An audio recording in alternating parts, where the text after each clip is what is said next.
Trains. This is the Stour Valley on the Essex-Suffolk border. Some beautiful views.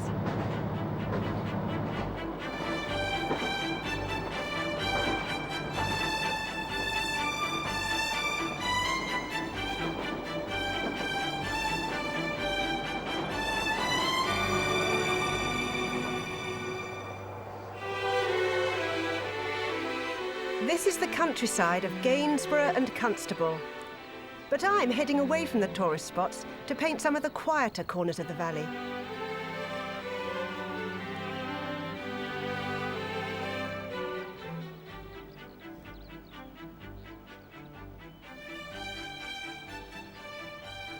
The colours of the fields make a wonderful mosaic right across the landscape, but there's quite a lot going on, so first of all I simplify it down and just draw the general flowing lines, a real rough sketch. Wash in the sky very quickly. And then while the sky is still wet, that lovely horizon line of little fuzzy trees against it, wash that in with some dark green made of blues and yellows. This is a very green landscape. I'm not going to use any green from a tube. All my greens are made with yellow and blue. The nice thing is to pick out all the various different fields you like within your eyesight and change all the different greens to see the different greens one against the other so that each field has a slightly different variation of green or yellow or whatever it is. Wash in the field colour, and then while that wash is still wet, again go along the bottom of that wash for the hedgerows, a little line, letting the colour run up, the greeny colour run up into little tiny bushes and hedges. So you do it in blobs more or less, but give a little thin line right along the bottom so you can feel the edge of that field. And then come in with the next colour. You can leave a bit of white. The white looks lovely. It makes a nice pattern across the page. Leave a bit of white so you don't cause the next field to run into the one before. And you just carry on down to the bottom of the page like that. Easy, isn't it?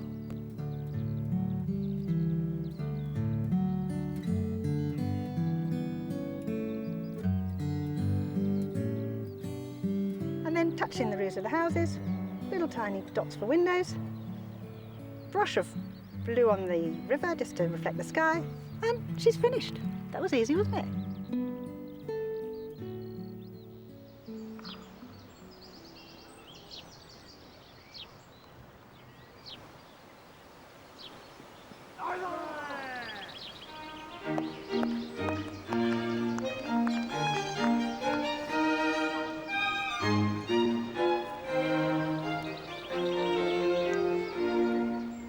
Back in the village of Bures, the sunshine has encouraged a few spectators for the local cricket match and has brought out the enthusiasts of the village art club. My aim is really to make the cricketers static, because that's how I see a cricket team, absolutely static apart from the one batsman. And so I put the still life in the front, so it's almost a sort of cartoon. A still life of a still life. That's right. I like that idea.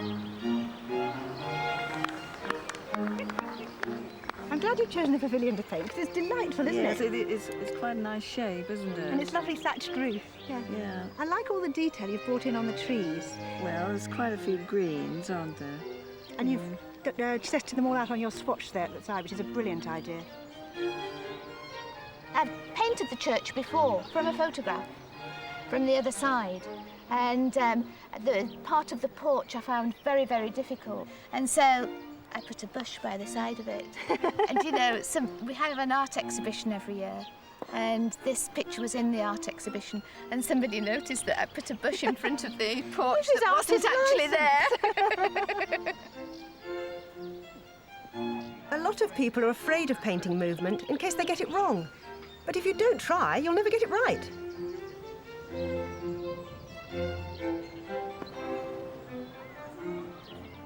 It's great fun sketching figures in action, but of course they move all the time, so you have to keep either coming back to the same person every so often when he goes back there, or just try and see it as fast as you can. It doesn't really matter if you don't get the position so exactly right. It's really the fun of looking and just trying to get it down, just in a hurry, really.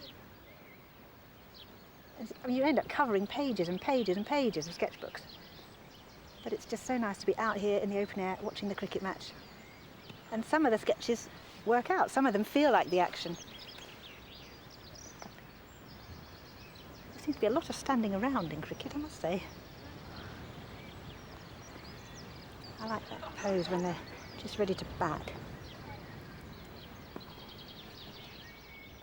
Legs just slightly. Oh, wonderful. When you draw things, you start to notice so much more than you would if you're just watching the game. I mean, I suppose they're probably cricket buffs will say I'm not concentrating on the game, but...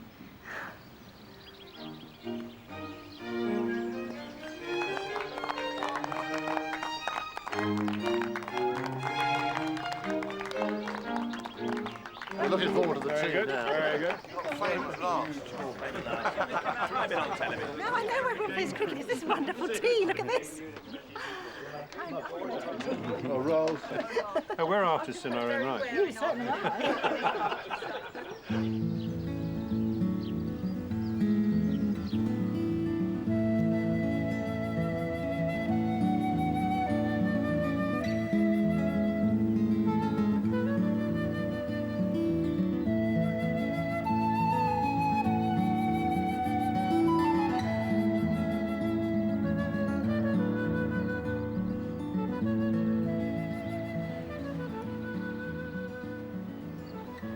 Red and green are such gorgeous colours together because they're opposite colours, so they bring out each other. And this lovely purple of these wild flowers is so lovely against them. I'm just drawing round the shapes of the flowers with the green. Make sure the mauve sort of spills over into the greens because the greens are mostly darker than it. Let the brush stroke sort of break. You don't have to have solid colour. Okay, now for my splash of colour. Not too dark to start with because this is going to be an underwash under all the poppy. Lovely sort of raggedy edge to the poppies. Right, that's enough for an underpainting. And now we can go in with some detail and it's drying nice and fast. So we can go wherever we want. Let's start with this red poppy here. I want this colour to spread out from the centre, so I re-wet it in the centre. I don't want them too hard-edged because poppies are so lovely and soft, and the whole feeling with them blowing in the wind is not of precision, but a feeling of redness. Oh, there's a little tiny beetle crawled in there. It's lovely.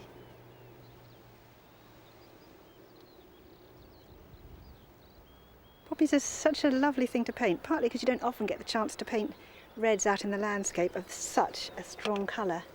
And also I think it's these black centres that make them so dramatic. Let the colour be darkest in the centre and then it gives that feeling of opening itself up to the sun. A bit of sort of dry brush to bring these lovely lines that...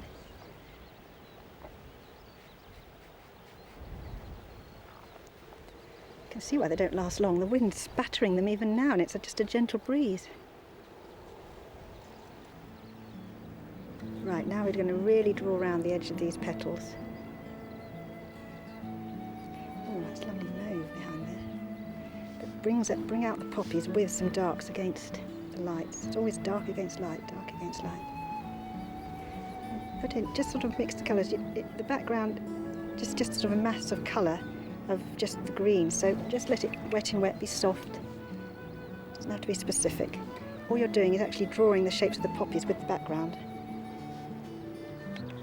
Now back to these little purple flowers. A little bit of mauve and a little bit of rose doré. They've got lovely stripes on them. It's really getting that centre to be darker than the outside that makes it feel like a flower. Okay, and now I think we'll just pick out a few of those little black stamens in the front one. Because they're so lovely.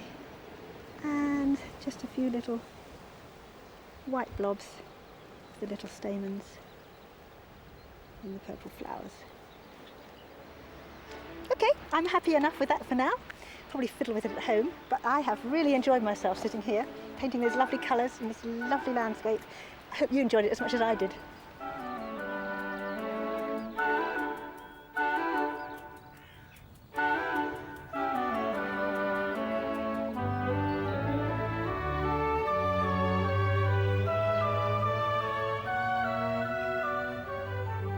This is Wiston Church. It was built in Norman times, and inside are lots of wall paintings. There's a dragon which reputedly killed a whole herd of sheep in the early 15th century. But it's too nice a day to be inside. I'm going to prop myself against a tombstone and paint over there. It's the porch I'm really interested in, so I'm going to put that basically in the middle and probably quite large because it's really what I want to draw. People are sometimes afraid of using pen and ink because you can't rub it out, but if you just sort of look carefully as you go and just sort of follow the line, I mean it's really a crawling line across the page rather than big broad pencil lines.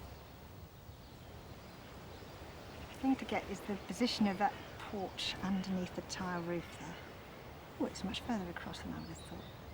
Once you've got a few establishing lines, you can get a bit bolder. And don't draw every Tom, Dick and tile in, just mark a few. The nice thing about using waterproof ink is that if you want to wash it in with colour afterwards, it won't all smudge when you put the watercolour on. When you're fairly confident about that you've got basically everything in the right position, you start cross-hatching in some of the darks. It's nice to have some tone and not just line. And also it just builds up the form as you're going along. I think I am going to wash this in with colour, such lovely reds on the tiles. It's lovely just washing over pen and ink because there's a huge amount of freedom in it. In a way it sort of feels like almost painting by numbers from your own painting. Just using this colour for the shadows. Blue's a lovely colour to use for shadows because it adds more life than a grey. It keeps the painting nice and alive. And now for these lovely slates. Nice mottled mix of yellow ochre and cadmium red. Just sloshed in together. It's lovely where all that lichenous lichen, or whatever you call it, it's grown on the edge. It's really yellow. Or is it green? Oh, so many colours. And then it changes to red over here.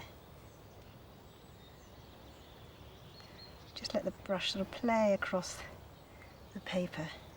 I love that. I'm just going to wash in this grey so I can't resist it any longer. Got to put some of that yellow ochre. Mix the green out of cerulean and cadmium yellow in my palette. And then just bring it across.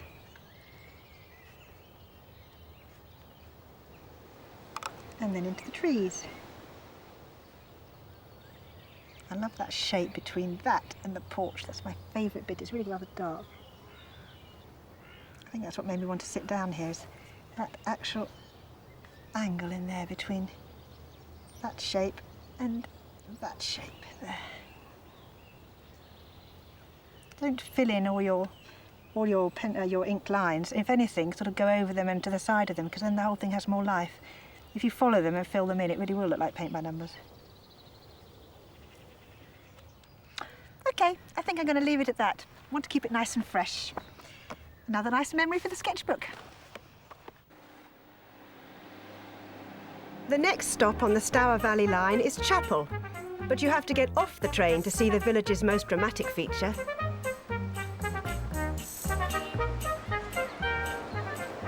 This is magnificent, but very difficult to paint from here.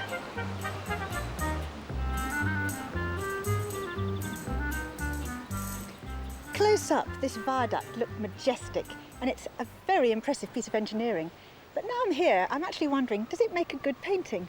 It's a very straight line, with a very straight line of trees above it, and not a particularly interesting foreground. But I have come here to paint the viaduct because I thought it was so fantastic. I'm going to paint it anyway. I'm going to use just 3 colours, and I'm going to try and cheer it up a bit, I think. It's a lovely purpley sort of cloud colour at the horizon as it comes down. So I'll mix some of the alizarin with the cobalt. And I'm coming down to the top of the viaduct. Let's scrub it out to low down. See, it doesn't matter if you go wrong, just if you get it while it's still wet, you can take it out. Nope, that was never there. Magic. Have to do it while it's wet before it stains. Never be afraid to go across the pages of your sketchbook. It's a working pad. It doesn't have to all be neat and pristine. It looks lovely actually when you look at them later to see them right across. Before this dries here, I want to just put in these background trees. A mixture of all the colours together. They're quite grey-green. I want to save brighter greens for the front here, and I want to go into the wet paint so they're nice and soft. In fact, the amazing thing is you think something's not interesting, you start painting it and actually it becomes very interesting just because you're having to decide colours and things.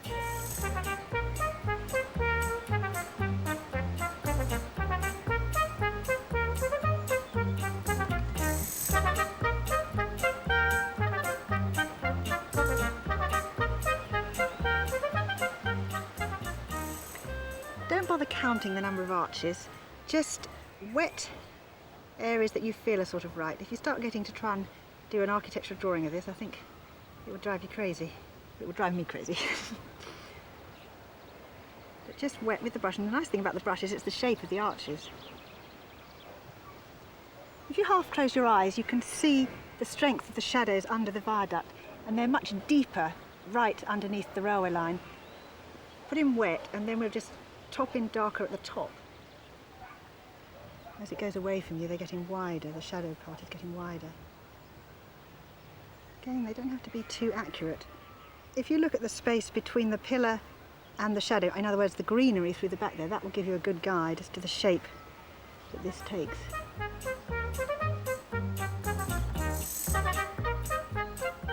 Isn't it funny? You know, I thought, oh dear, this isn't going to make a good painting, but I'm really enjoying this.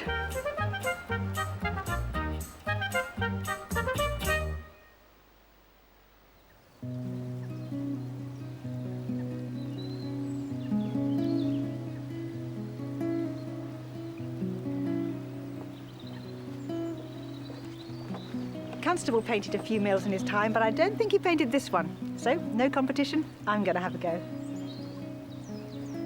When I first sat down, the sky was still blue behind the mill, so I'm actually going to go for that because I liked the white mill and the washboard against the blue sky. Come down over the roofs, which are darker. All the while drawing the shapes with the brush, so I get the roof shape right first off. The red of that roof has got a bit of blue in, so that can come down, washing over that. Now there's a lot of green, a sort of sap green in this foreground area, and I don't want to give it too much attention because it's the mill I want to paint. So I think I'll just wash that in just so that the white paper doesn't daunt me while I'm painting the mill. I really want this to be very soft and general. Amazing, all the different greens actually. You think it's just one sort of green to start with, then you start looking and the greens are myriad. Okay, let's run in a bit of blue for the river. It's gone a bit of a sludgy colour now with the sky, but it was blue when I sat down, so blue it's going to be. And it's reflecting the white of the house, of the mill. I'll come back to that. Oh, I think that was a frog. Hello. Hello. Hello. Oh, look pretty. Oh, it's beautiful, isn't Beautiful. it? Can we come and have a look? Have a look. Where have you come from? We've come from Bures, just up the river. We're doing the Star Valley Path, long distance footpath. How long's that? 60 altogether, but we're not 60 doing that all miles? today. Yeah. So what did you do it in stages? Yeah, we do it in sort of about 10-mile stages. Fantastic Yeah, scenery it's around good. here, isn't it? Yeah, it's lovely. And you really get to see bits of the valley that you can't see any other way, you know. Is it all... Like mills. Oh, this is fantastic, isn't Beautiful it? mirror. Lovely. Yes. Have you sat and drawn this? I can appreciate it as a photographer, but I think this is really something, to be able to paint it.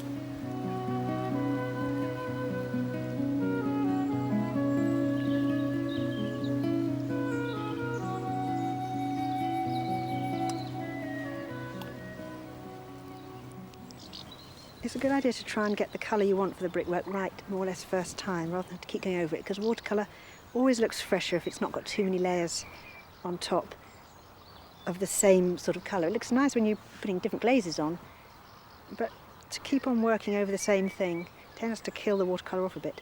So try and mix the colour you want right at the beginning on something like this brickwork. Don't lay it till you're happy. Don't be in a rush to get the colour on. More time is spent off the painting than on the painting. Thinking about the colour, choosing the colour, mixing the colour.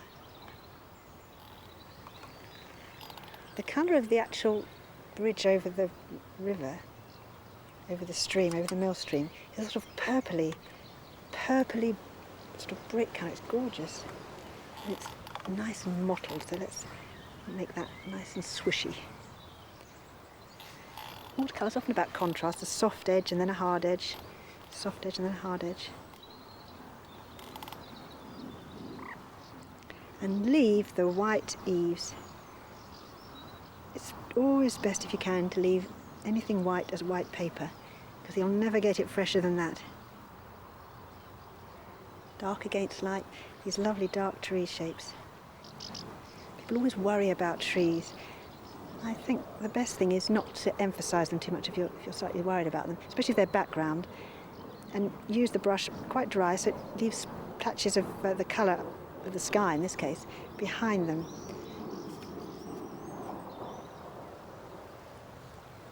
They're really very dark, actually. Lovely colour. And see, this is such a versatile brush. Saves a lot of time and continuity of thought if you don't keep changing your brush. I think most of painting is about sort of concentrating and keeping the image in mind as you travel across it with your eyes.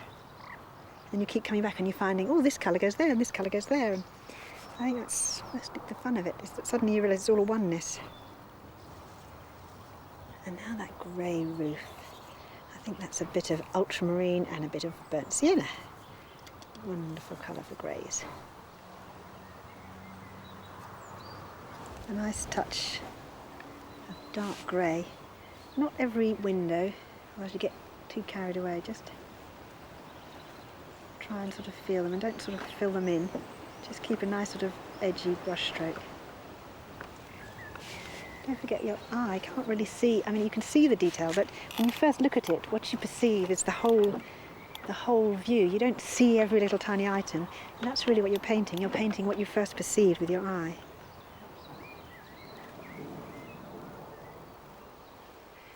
Have you seen the sky? Look at it, glowering. Hats off, jumpers on, but I'm getting used to this change of the weather by now. I can't decide if these weatherboards are a purpley colour or a yellow ochre colour, so I'm just sort of mixing up the two together, and I'll play around with both. And they don't come quite up to the edges of the window. You can use this brush, because it's got a lovely fine point on it. And don't make the line too solid. Let it break up as it goes across. That gives it a bit of character. I'm in danger of starting to fiddle now. I think I've finished. There's lots of little things I keep wanting to do, but I did say put in as much detail as you want and leave out what you don't want, didn't I? So I think I'm there. Yeah, I think it's finished. Whiston Mill.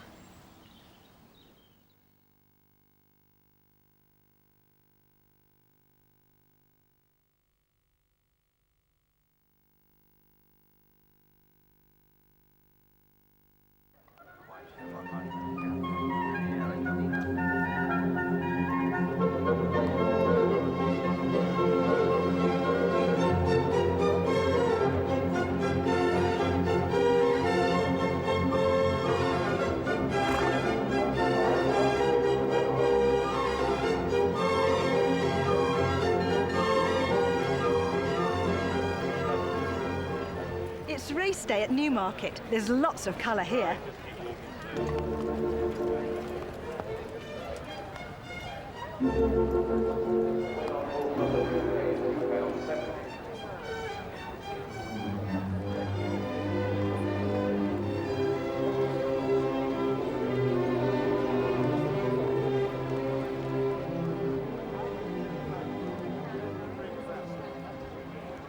Because everything happens so quickly, you have to make quick decisions. You have to use one horse after the other to make just one horse. You've just got to go for it. It's such fun to try and work fast and to try and work on the hoof like this. It seems sort of daunting to start with, but just go for it. It doesn't matter if it all goes wrong. It's the fun of drawing in situ. I can do lots of things once things have gone, but I can't do the horse once the horses are gone, and I can't do the people. So those are the important things, and then any background or anything else I want, I can do afterwards. You've got to use your memory a bit. You've got to keep looking. The drawing, actually, is when you get your memory into gear. Oh, he's much like, I love that red on there. The thing to do is to catch all the things that are not going to stay as quick as you can.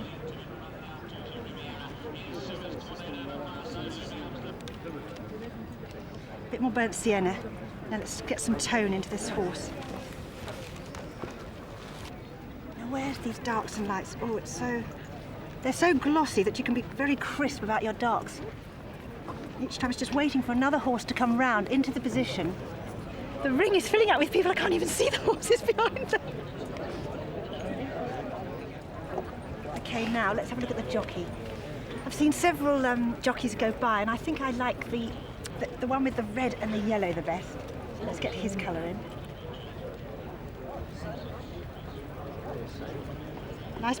Nice splash of colour. He's got a nice stripe across his armband. A stripe on his hat. Love the colour of their boots. Dark at the bottom, and then this sort of burnt sienna. First of all, a bit of sepia there.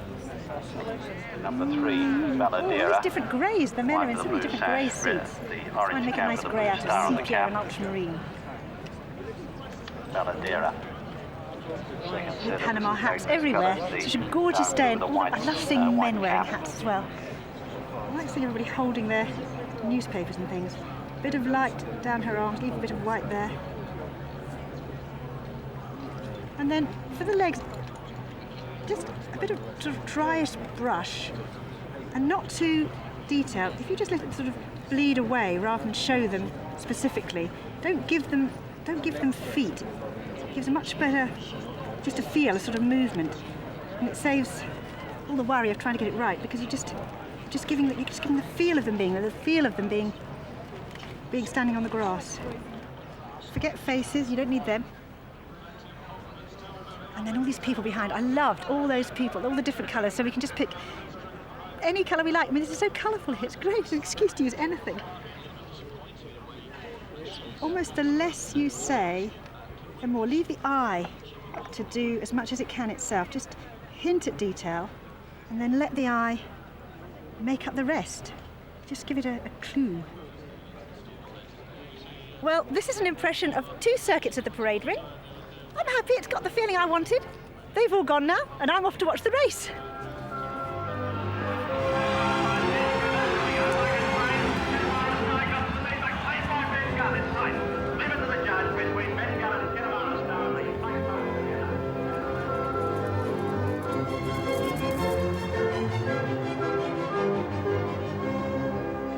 Horses are Newmarket's business, 7 days a week, come rain or shine. And this morning it's rain. Time to find shelter at John Gosden's Stanley House Stables, home to Derby winner Benny the Dip. The place to be on a day like this is the tack room. It's warm and cosy in here. And look at this perfect still life already set up for me. Honest, I haven't touched it. I'm going to paint it just as it is. I've done a quick sketch, and now just come in with these shadows. Just try and find my way so that when I go in with colour, I know just where I'm going. I've put a little bit of masking over the buckle and over the stirrup, just so that I can confidently go over all that with colour and still find my nice highlights at the end. I love the shapes this tack makes. Isn't it lovely, these curls as they come down? Oh, it's lovely. Just want to catch those lights on the edge. While this is wet, I just want to pick up that sort of ochre that's in that. Actually, it's the dirt on the blanket that makes it go that lovely ochre colour where it's been rubbed and rubbed on the back of the horse. It's lovely, isn't it? It looks like silk. Perhaps it is silk. With a still life like this, it's quite fun just to build up all the different colours one after the other. So sort of to go through the blues and then through the yellows and through the reds. And then, in a way, it sort of all comes together quite quickly, and it keeps a harmony all together. It's a lovely warm colour, that blanket. There's lovely colour combinations here. Keep that light on the top of it there. There's lovely light catching the very top there. Leave that as white paper.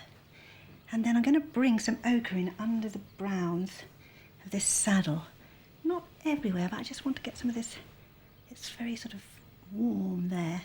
I've masked out that little screw on the edge there. Just bring it through here. It'll give a nice light. Where there's a lovely line of light right down there. I'm going to leave that. If I put the ochre over that now, I can then leave that when I come in with the browns. The hat is dark on the top and then it goes lighter down the side and then it's very dark down this right-hand side. So I'm going to come in with my red, and it's a cherry red. It's not the sort of bright orangey red I've got in my palette, so I'll add a bit of alizarin crimson to that. And then bring this down on the darker areas first. And then using this little clean brush, bit of clean water, pull the colour down. While it's not quite dry, we can just shift it around. And then I can draw around my shamrocks more. Because even the highlights on the hat, they're still red, they're just lighter. Nice bit of viridian there, lemon yellow. And this is the paler colour of the green, because it's really two-tone. You've got the light catching the top part, and then they're darker as they come down the side of the hat. I do like those seam lines down there. I think they will make the feeling of this jockey's cap.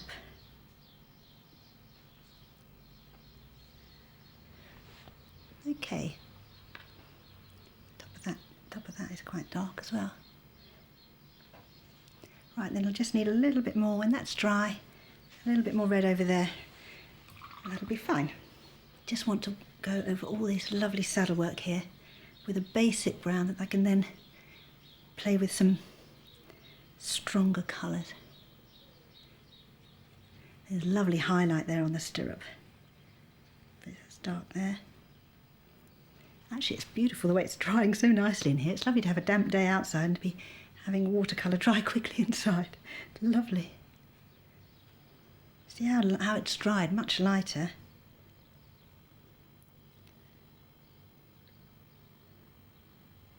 Got to be a lot of quite careful looking here. I like the darkness in there. And then again use the other brush to pull the colour out. You could do it all with one brush, but you do lose an awful lot of paint because you have to keep rinsing it off. So it probably is better if you've got a spare brush handy. It takes a while to build up this stuff. It's worth going carefully. And then suddenly it all starts coming together. Now let's see if it's dry where the masking is, so we can just emphasise this stirrup and this buckle. Rub the little touches of masking off. Make sure it's dry before you do it. Masking off, just a few strengthening touches where the masking was, and we're done.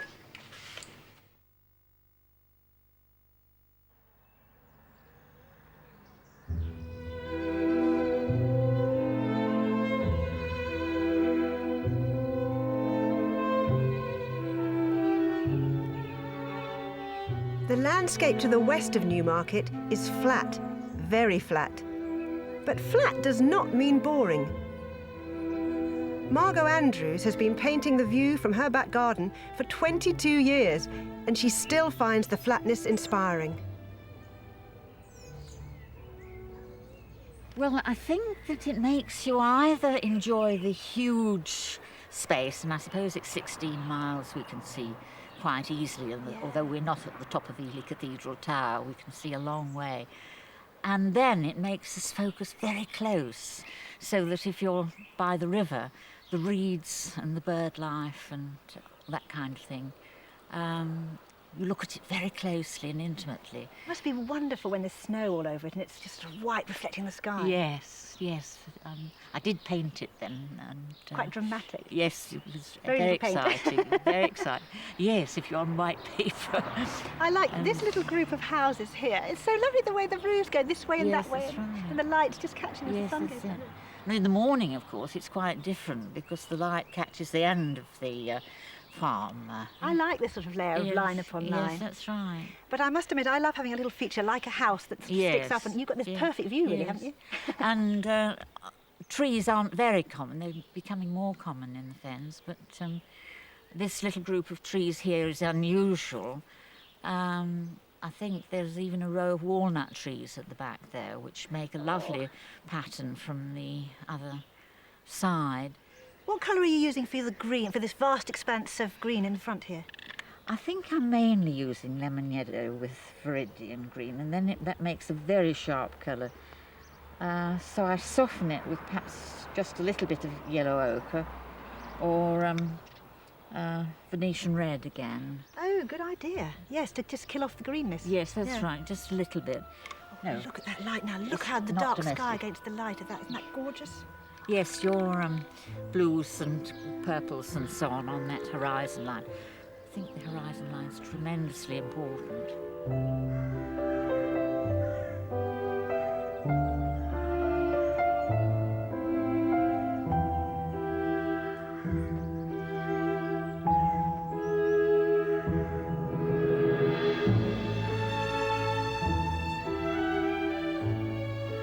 The fens are a man-made landscape drained to provide rich farming soil. And drainage means dikes and pumping engines, like those on display at the Prickwillow Museum.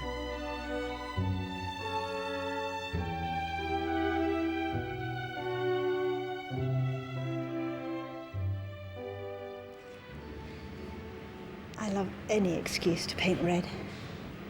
Drawing ellipses, I know presents quite a problem if you're not used to it, but really you just got to keep sort of having a go until it feels right. Just keep drawing. If you look closely, you'll see on my pencil lines, there's loads of different lines sort of jostling for position to try and get it right.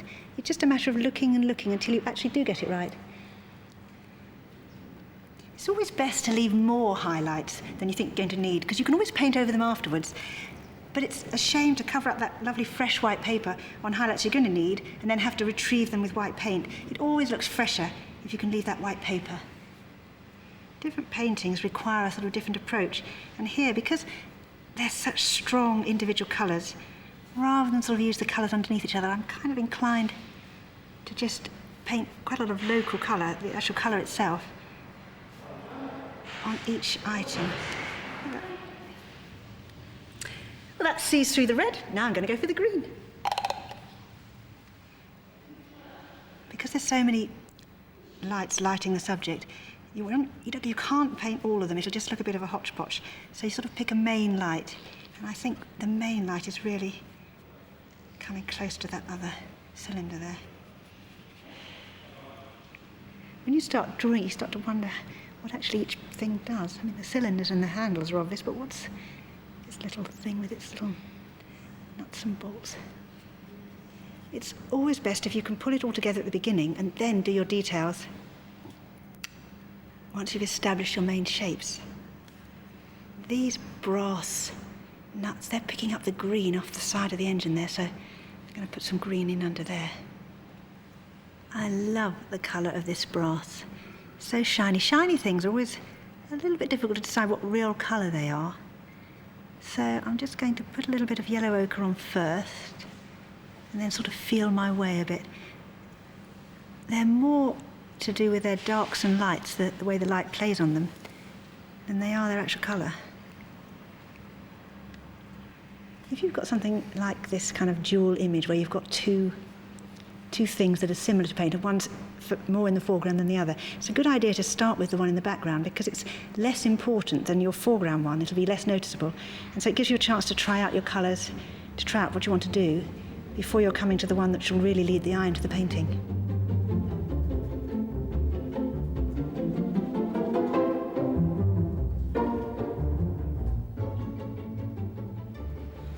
Now bring in these nice dark reds into the wheels. I've put almost neat alizarin here, really. A touch of the red in there, but it's basically neat alizarin. The greater the contrast you make between your darks and your lights, the more three-dimensional your painting will appear. There, that's something a bit different and special to the fens.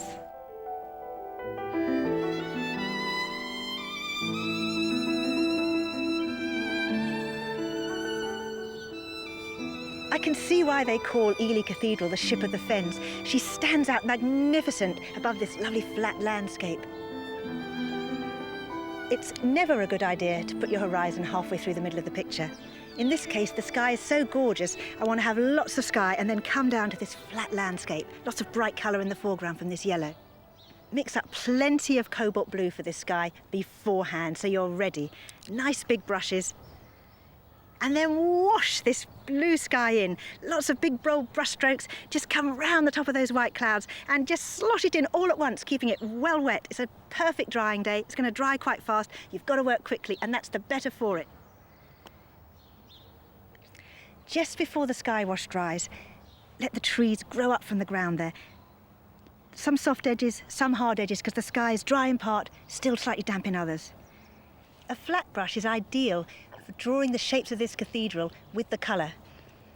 Mix up a little bit of raw sienna and a little bit of Indian red, nice warm glow to that lit cathedral, and then use it to mark out the towers. Just turn it on its side, give yourself the towers, come down the shapes, and then change to a pointed brush for the little spires, because you need that point.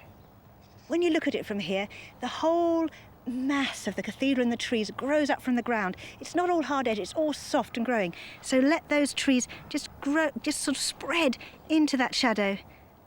And then as it dries, darken the shadows of the trees with a bit of ultramarine, bit of Indian red. You can hardly see any detail on the cathedral from here, but it's nice just to dab in a few of those dark windows. You can just pick them out. And now the foreground landscape as it goes away towards that magnificent building. Because of these yellow flowers, I'm going to run yellow in right from the foreground, right back, and then the greens can pick up on top of that yellow as it goes away in the distance. But there's these gorgeous pink poppies as well. Don't do a solid mass of colour, break it up.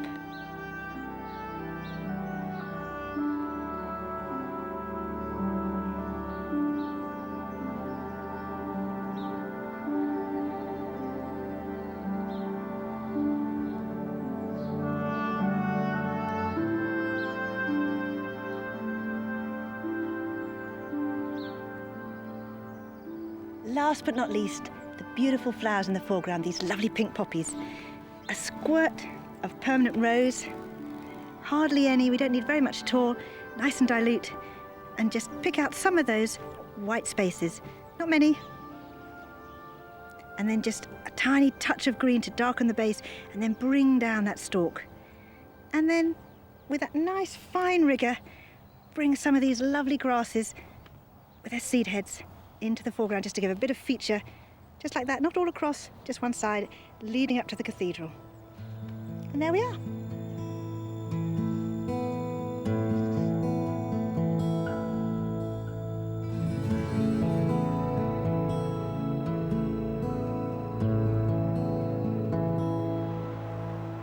The King's School, Ely, sits in the shadow of the cathedral. Stuart Green is their art teacher, and naturally his students want to paint the magnificent building on their doorstep.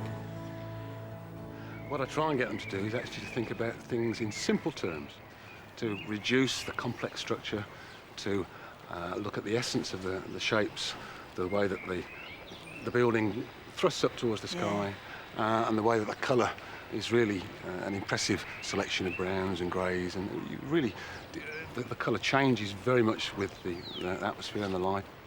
When I first came, people said, well, East Anglia is so flat and boring, you know, you will be bored, but you can't be bored by this. It's magical, isn't it? That's right, it really is. I'm going to take Stuart's advice and keep this simple. I'm using raw sienna and Indian red, but you could use a combination of yellow ochre and alizarin, anything, just something to make that yellowy, reddy, very pale, pale wash, very dilute paint. I want to brush in this dark tree on the left really fast. Using the side of the brush, this flat brush is perfect for making the edge lines. Dryish brush, wet brush, just play it over the surface, twist it and turn it to feel the edge of the leaves. You're not drawing individual leaves, you're just drawing the shape, the mass of the tree. Now that's dry, I'm washing in my shadows. I'm mixing ultramarine blue and this Indian red again. It makes a sort of browny mauve colour, and it just adds a touch of warmth because it's a lovely warm day, lovely warm shadows. And now one more mid-tone just for the three-dimensionality of these spires. They're just a bit darker. They're light on one side, middle tone on the other side, and then darker on the right. On either side of the painting, I want the delphiniums to blend into the background. Right in the front, I want them crisper. So a quick wash of raw sienna over this background here, not all over where the delphiniums will go, or they'll all go green, but just either side of them. And then run in this rich ultramarine blue. Isn't that yummy? In the foreground, I want to keep them crisper. And notice those little white centres where the stamens are. Just let your brush play around as if you're creating the little flowers down the sides. And remember, the light's coming from the left, one side is darker than the other. To bring out these delphiniums, I want to darken the background, but I don't want it solid dark. I want lights and darks playing as the light plays on the foliage. The lovely large leaves of this tree on the right here up against the cathedral. I just want to hint at it. In a way, one could get carried away with the detail of these leaves. No, it's just this pale colour against the cathedral.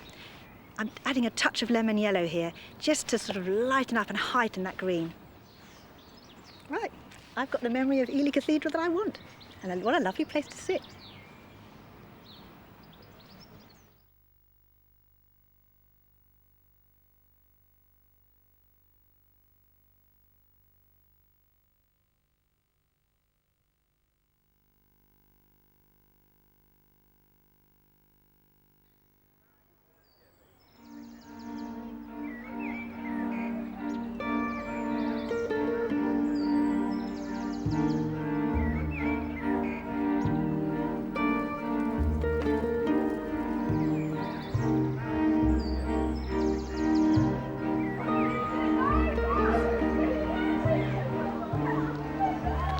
This is Cambridge, and it's May week. The students have finished their exams and they're out to have a good time, which is what I'm going to do too.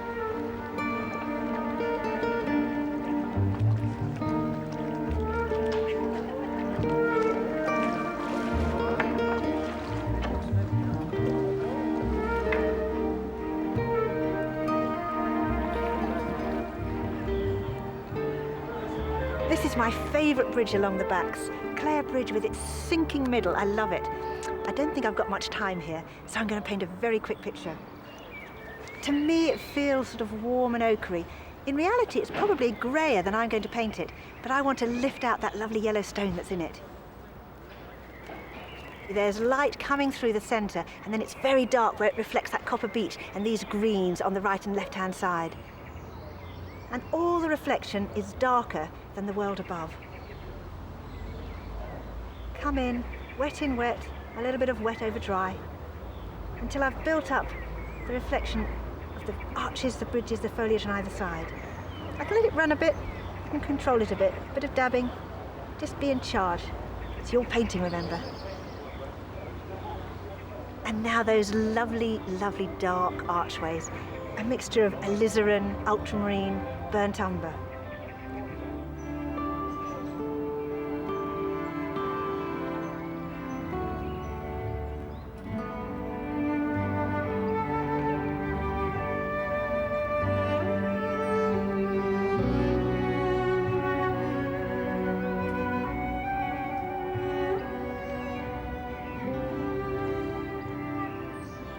I love the kink in the middle of this bridge, and to just emphasise that with this sort of pale mauvey line. I can't really decide what the dark shadowy colours are of this bridge, so I'm just using colours that I've already used in the painting just to make a dark line there and under there. And then lots of little other details. Let's catch the darks that are coming through the balustrade at the back there. Just little blobby lines. Don't try and draw those balustrades. Just little loose, wiggly lines of colour coming through from behind. He's dark against the background, and she's going to have some dark hair. Oh, just paint this in. Oh, yeah, and bring down the pole. Yeah, it's just a scribble really, but it just gives the feeling of movement. Okay, that's it. Better move on, I reckon. That was fun, wasn't it?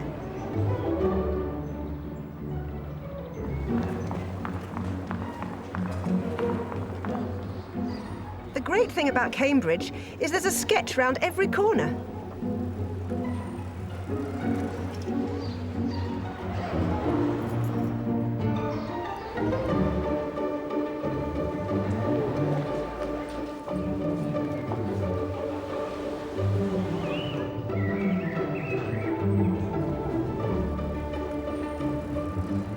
Pen and ink is a marvellous medium for recording all those things that excite the eye but you haven't time to paint.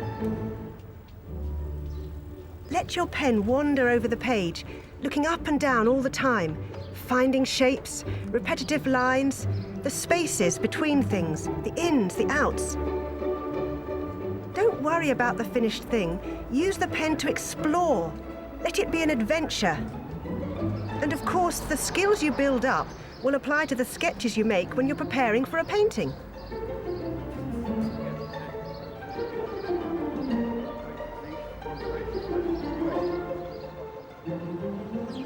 Away from the tourist track are the university's botanical gardens.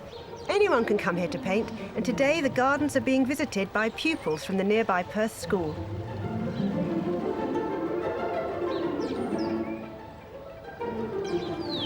These lucky girls have a visiting artist at the school to help inspire them in their work. Giorita Harriet is a botanical illustrator who has won commissions from Kew Gardens as well as the university here.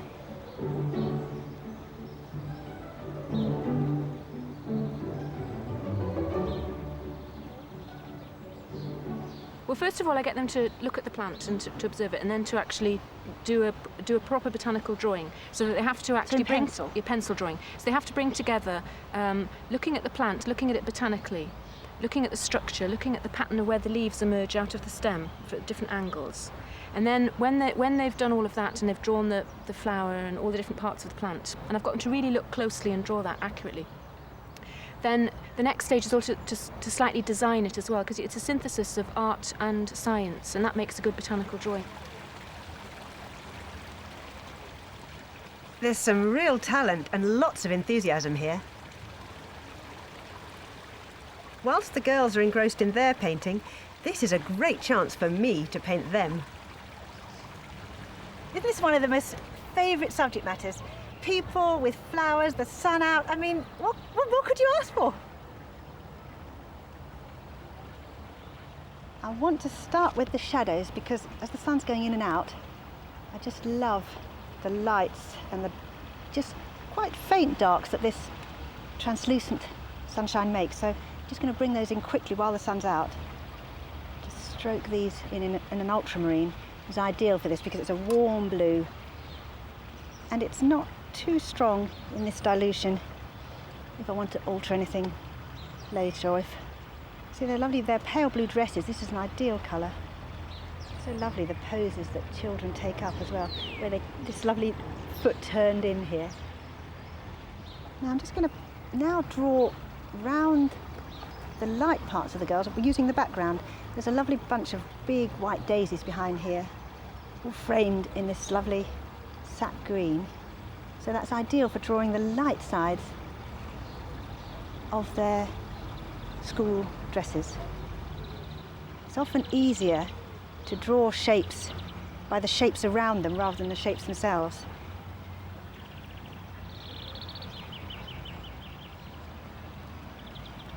And there's a touch of sky coming through the back of there. So let's just bring a little bit of cerulean. Really, I'm using the darks to contrast against lights.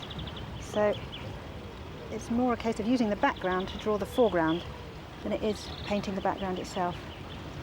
The thing I like best about this particular setting is the way these girls are sort of coming almost out of the undergrowth. They're not obscured by it in any way, but there's lovely the way it's sort of playing in front of them and breaking across their shadows. And I just want to get a sort of the lovely abandon of this garden. It's tame and it's wild all at the same time. It's got a lovely atmosphere.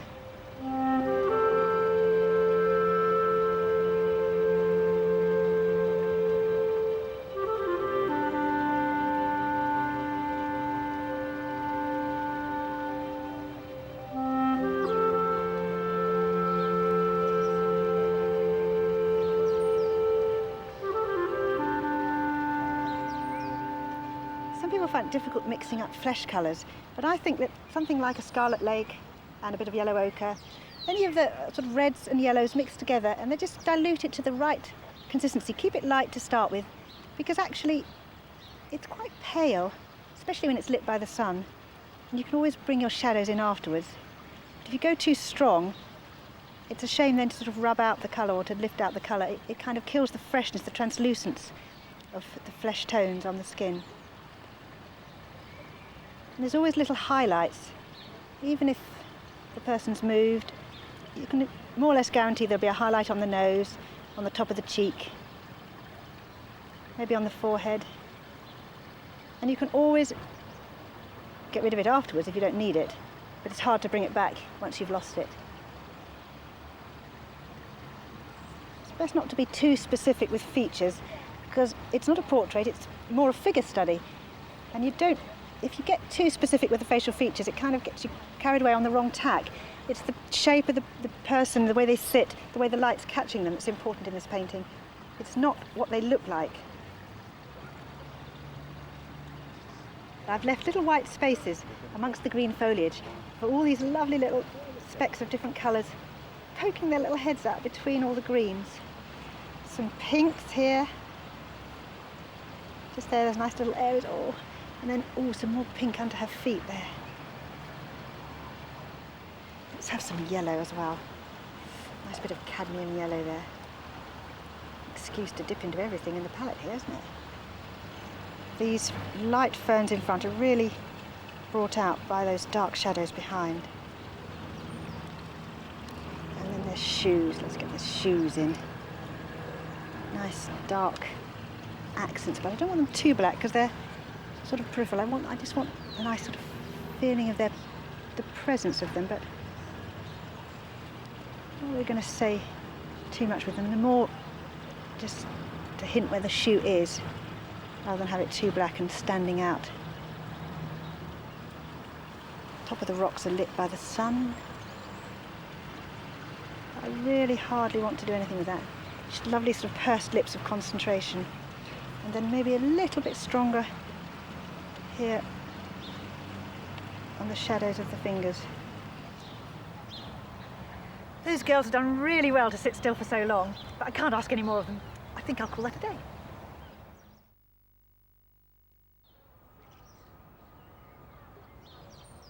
There are so many things to paint here. I'm spoiled for choice. The lilies are very tempting. But first I want to see what some of the older girls are doing. Oh, that's delightful. It looks like she's sort of floating in paradise.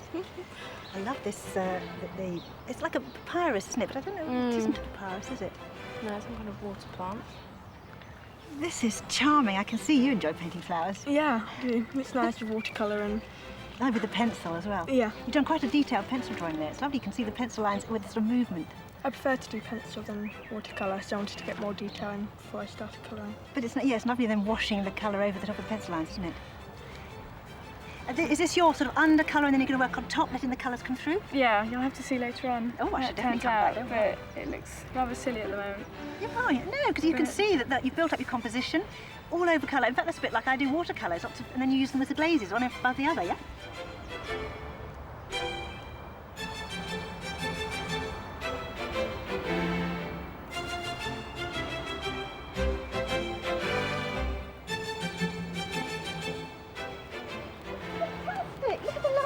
There and the trees in the background. It's great. Yeah, it looks a bit more realistic now. You're happy? Yeah, very happy.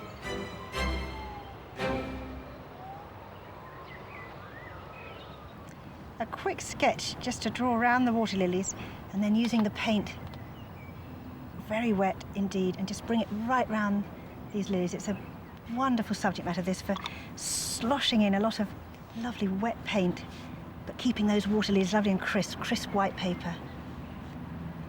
And they've got some pools of colour ready mixed to just run into this sap green as I go, so that the colour drifts in. In the background, it's much bluer, so I'm using some Prussian blue to go around that lovely shape at the back there. There's a lovely sort of line where that water lily meets the water there.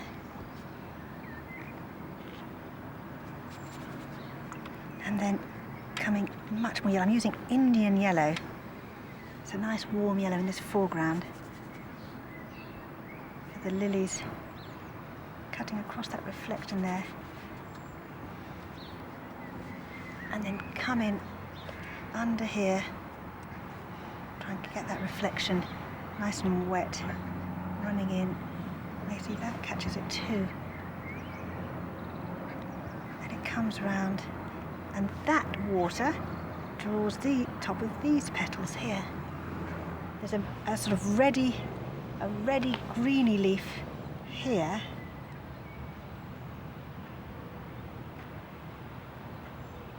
Coming down, and that's coming into the water below it. While this is all wet, I want this to run. Wait a minute, that goes green towards its top, and it's yellower near its base with the water. Now, the other thing I want to flood in is inside this water lily here. This gorgeous yellow of the stamens, and I want it just to burst out like sunshine. And then where this petal joins the lily is this gold that you can see coming through. So we catch all that while it's sort of wet. It all runs together and feels just like that water lily sitting there in the water. Such lovely shapes. Ooh. And each one helps delineate the other. The shadow of the one comes against the light of the next, so that actually just by painting the shadows, you end up having painted the petals. And then just a bit of a wash while I've got this just sort of colour on my brush, just cover that reflection, because the reflection, although it looks white, it's never as white as the actual white of the water lilies. So we just dull that down.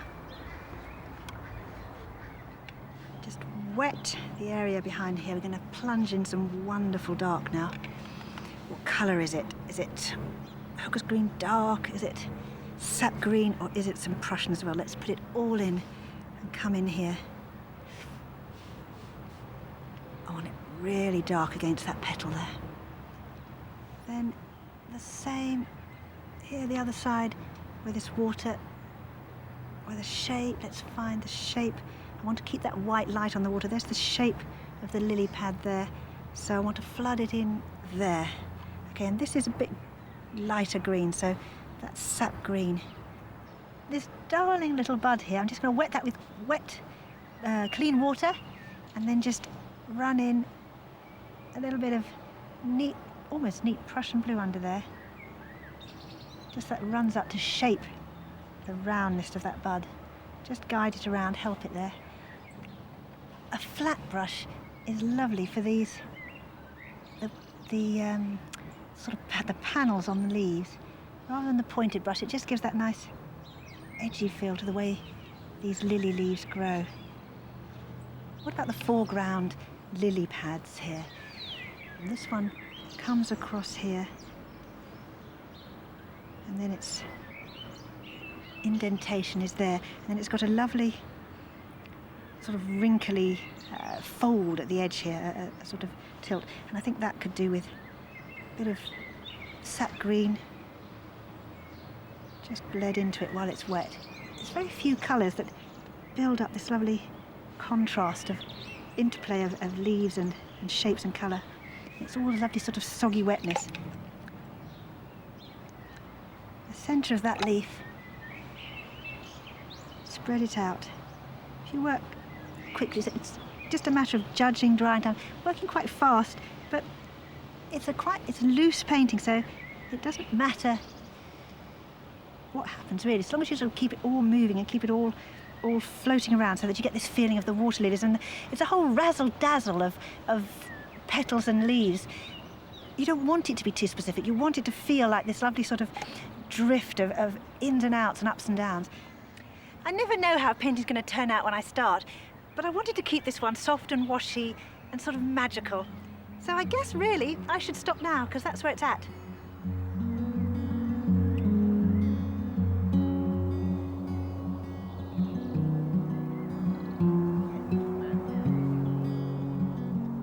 Grantchester Meadows, just outside the city. The traditional place to relax on a summer's day.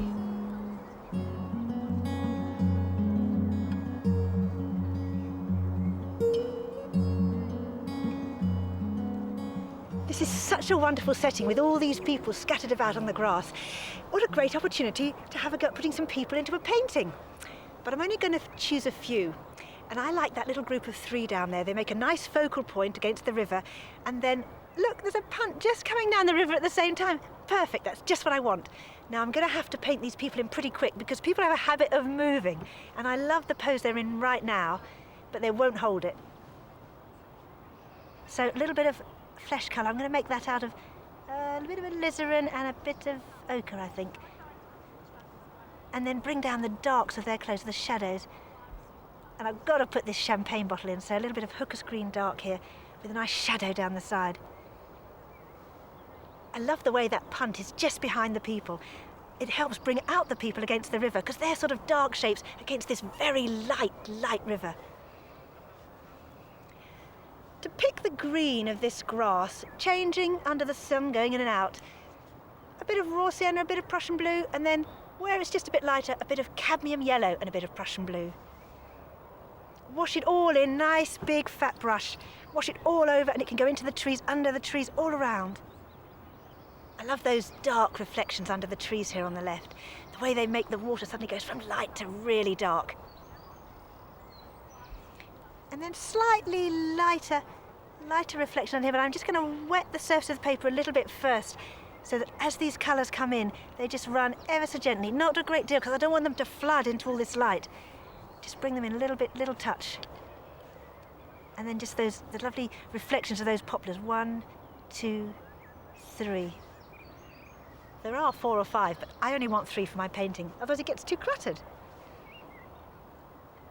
On the fuzzy edges of these trees, I want to use a bit of dry brush and a bit of wet brush. Alternate, turn the side of the brush, twist and turn it all the time. Don't get too fussy, don't get too carried away. Just keep it kind of soft and gentle.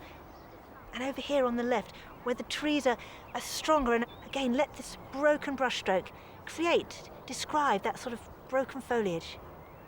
And then a few branches in with a nice thin point of the brush, just to hold it all together.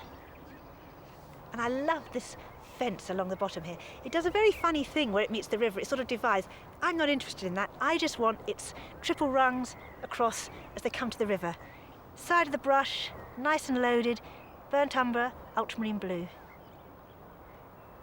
The punt going down the river is really just an indication of movement. It doesn't want to be strong detail, or it takes away from the people in the front. So just a few brush strokes to indicate the punter's legs, the pole, and the red of the woman's t-shirt. I can't remember what colour they were when they went by, but it's for my painting. I want that accent of red in the middle.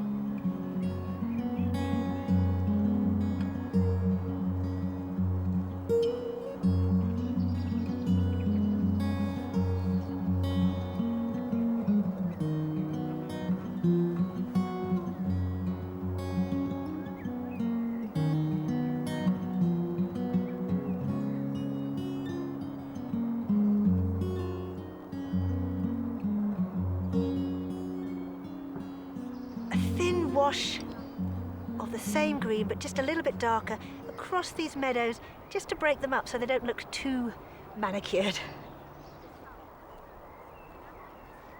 Oh, the punt's going! Thank goodness I painted it in at the beginning. My picnickers are having a nice long time, though. I picked the right ones there, didn't I?